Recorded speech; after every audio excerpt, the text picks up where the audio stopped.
Assalamualaikum warahmatullahi wabarakatuh. Bertemu lagi dengan saya, Siti Sarah, mahasiswi tingkat 1 D3 Farmasi Poltekkes Kemenkes Tasikmalaya. Dalam video kedua ini, saya masih membahas alat instrumen yang berada di laboratorium. Alat yang akan saya bahas pada video kali ini yaitu HPLC. Apa itu HPLC?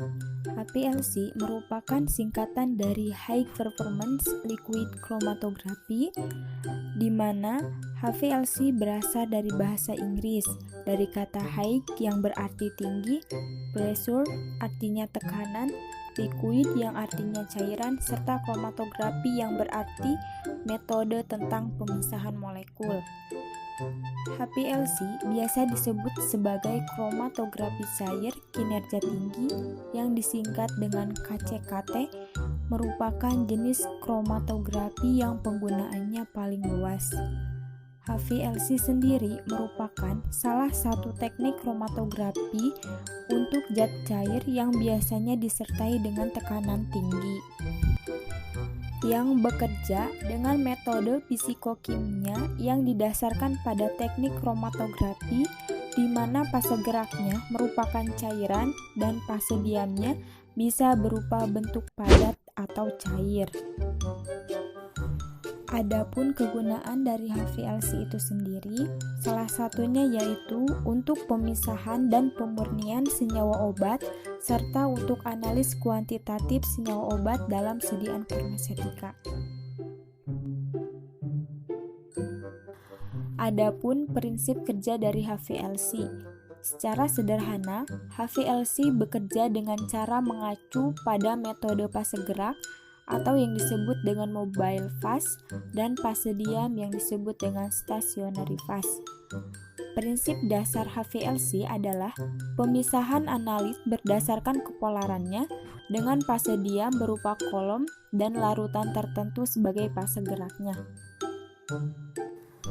Adapun bagian-bagian dari HPLC. Tentunya, sebelum kita menggunakan HPLC, alangkah baiknya kita harus mengetahui bagian-bagian dari alat itu sendiri. Yang pertama, ada solvent organizer. Fungsi dari solvent organizer digunakan untuk menghilangkan pengaruh gelembung atau gas serta mengurangi fluktuasi tekanan yang menyebabkan baseline conditioning tidak bisa tercapai. Yang kedua ada high pressure pump atau yang disebut dengan pompa. Pompa ini berfungsi untuk mengompa tekanan yang berkisar pada 6000 PSI. Yang ketiga ada auto sampler. Fungsi dari auto sampler ini yaitu untuk memasukkan sampel ke dalam HPLC secara otomatis. Yang selanjutnya yaitu column oven, berfungsi untuk menjaga suhu atau temperatur pada range tertentu. Hal ini dilakukan karena pengukuran nilai pada mobile phase bisa berubah pada suhu yang berbeda.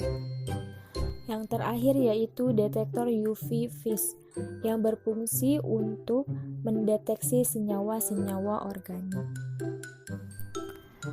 Adapun tahapan-tahapan setelah penggunaan HPLC. Yang pertama, keluarkan vial dari autosampler.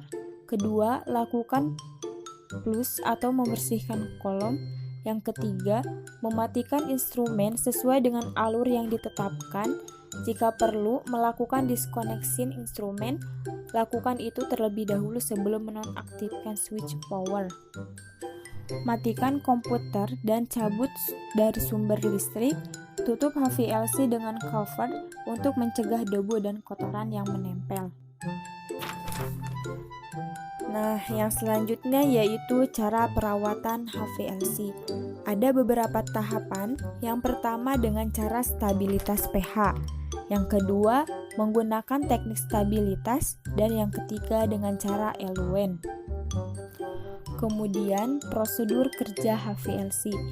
Sebelum kita menggunakan HPLC, alangkah baiknya kita harus memahami prosedur kerja dari HPLC itu sendiri. Yang pertama, hubungkan alat ke sumber listrik. Kedua, siapkan kebutuhan analis seperti larutan fase gerak, larutan baku, larutan sampel, serta alat-alat gelas yang lainnya. Selanjutnya, lakukan sonikasi larutan fase gerak dan sampel.